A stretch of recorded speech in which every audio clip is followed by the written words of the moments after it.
My name is Tajiana. I go by Taji. Welcome to the podcast, Sis, Hear Me Out.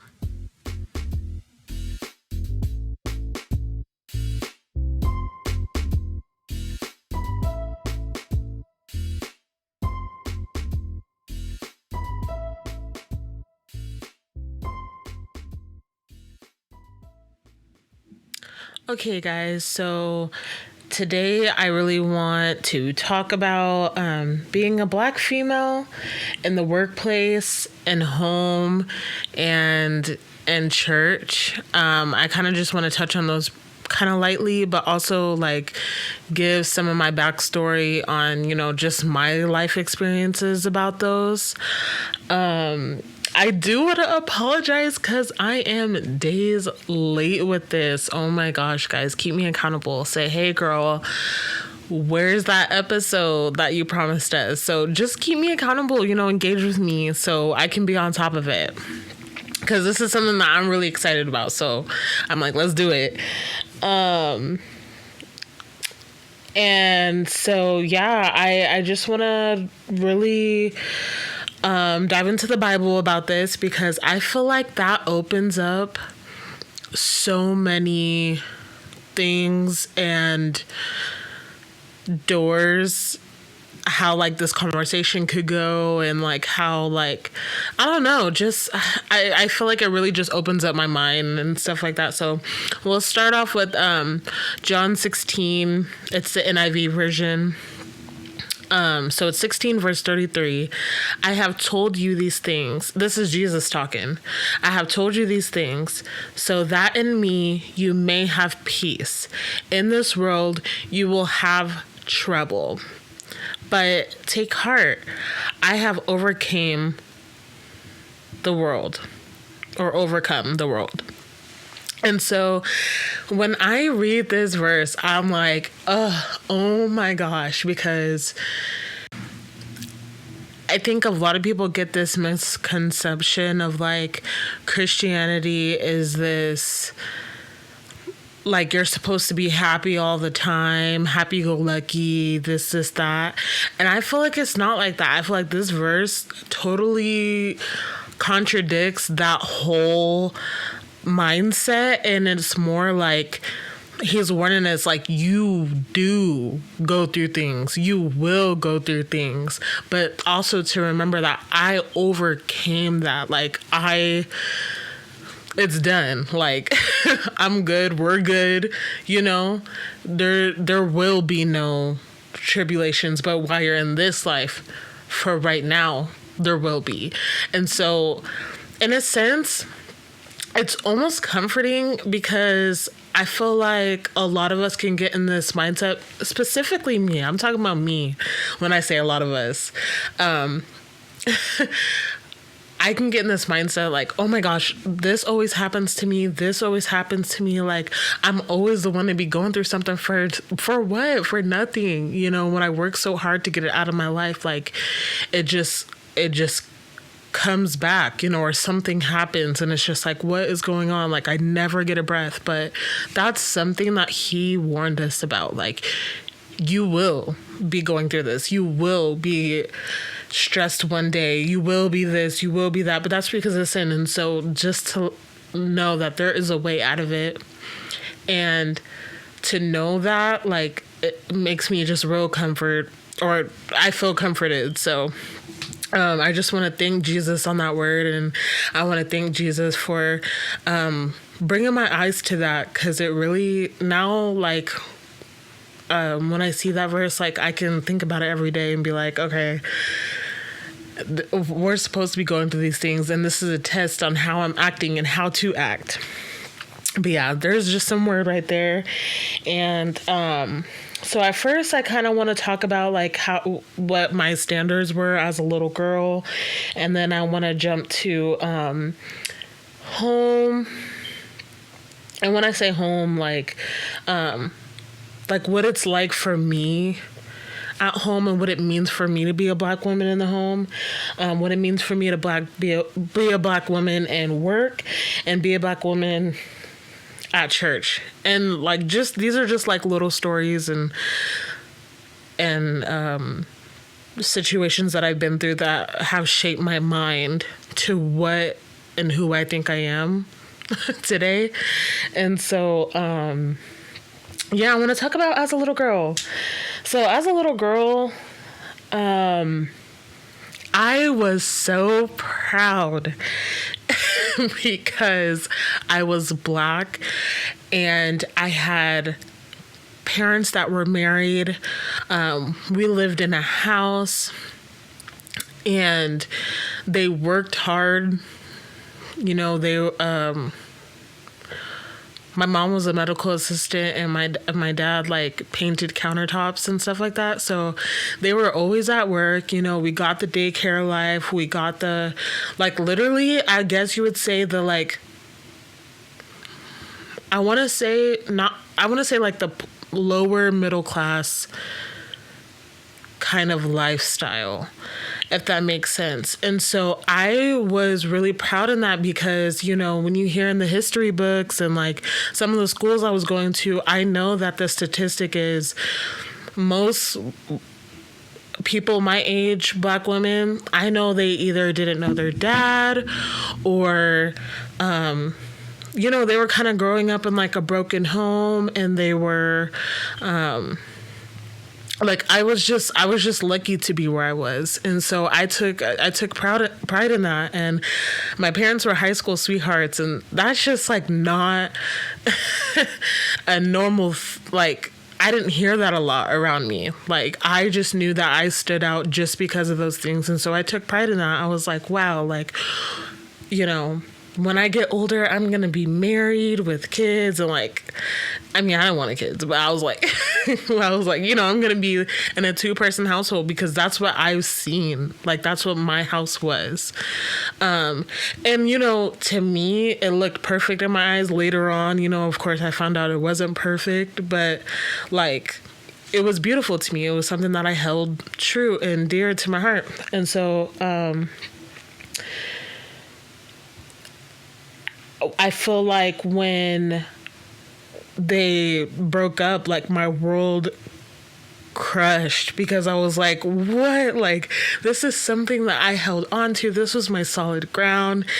And when it wasn't my solid ground, I was shaking. I was rumbling. I was starting to fail classes. I was tripping. I started to smoke weed really heavily, just to escape that truth of, you know, my house isn't a 2-person household. I don't have 2 parents now. I'm seeing my mom struggle. You know, and so I don't know. I'm just like, this was just really heartbreaking for me. And so,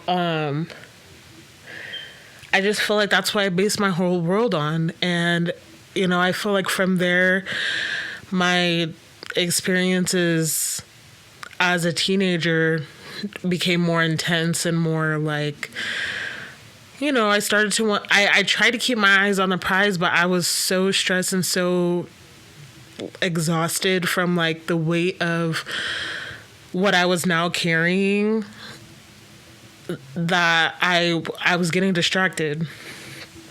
And so, I feel like if I had God more in my life at that time and really focused on like those verses of like that there's going to be tribulations and there's going to be things, I would have prepared my heart, and I didn't. And so I was crushed, but it's good because it was a part of my story. It was a part of my story. But I just didn't, I feel like my theme was I just didn't want to become the stereotypical Black woman. I wanted to become something that I was proud of, and that I know that I had my own experiences to get there, but I didn't want to be that person. And there's nothing wrong with the, you know, the single mom, this, that, you know, I just know that it's easier with 2. And so it was just something that was really a struggle for me growing up.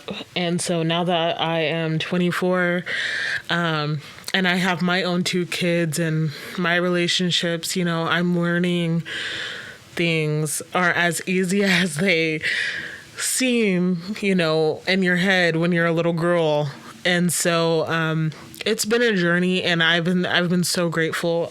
So going into that family piece of now that I'm 24 in a home, I just feel like as of right now, like I feel like I have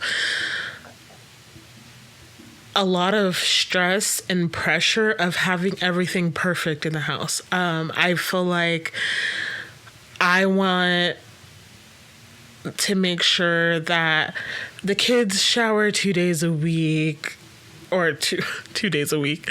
I'm cracking up.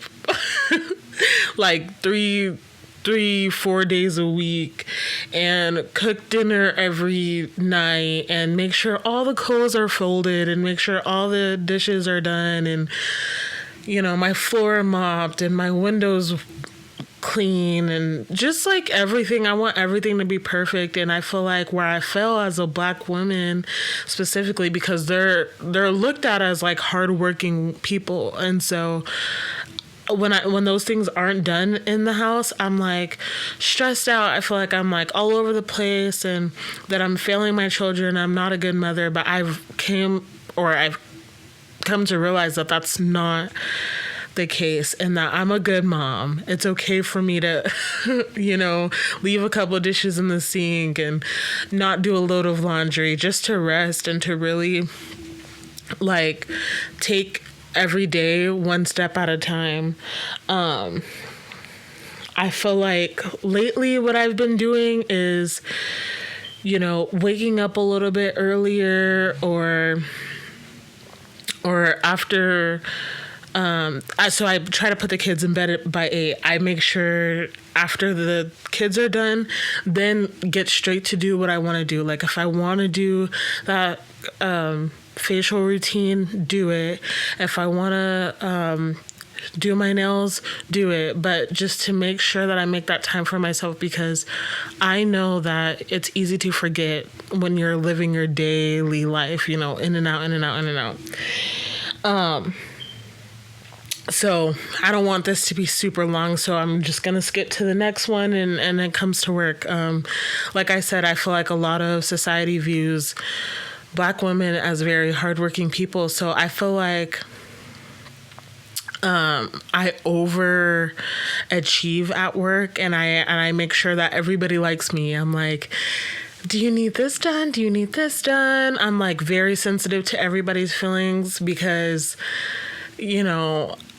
I don't want people to feel like I have an attitude, or like I'm trying to overcompensate the stereotypes, I feel like. And, I know the stereotypes of a Black woman is usually angry, loud, rude. So I'm usually at work, I try to be quiet and sweet and overly nice to do things, so that way nobody feels any way towards me. And so, I try to, I feel like sometimes dumb down how I really want to do or really want to say in those moments. But I mean, as of right now, it's working out, but I'm also, it's working out for me, people like me and stuff like that, but also it's really good to stand up. So I'm also learning that too, without people perceiving me as, rude or angry or loud or anything like that. And then for church, I am currently right now trying to find a church that I want to consistently go to. I have realized that it is really important in the household, and I really value the time and I don't know, like I just really value that time together as a family, praising the Lord and talking to him and praying for our family. Like, I just know that prayer is the biggest power. So I'm like, I don't know, I just want to dive into that, and I want to be around other people that really is like-minded, at least once a week, about the same spiritual blessings and the same spiritual guidance, that I believe in. And so, yeah, that's something that I really want to look forward in, and just tying it all back to the beginning. When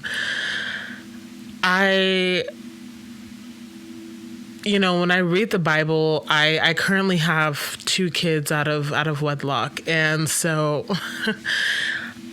I feel like a lot of time when I'm at a church, I sit and I kind of grieve the life that I thought I was going to have. Like, of course, meet someone and you sit down and you date each other and then get engaged, and just that whole process.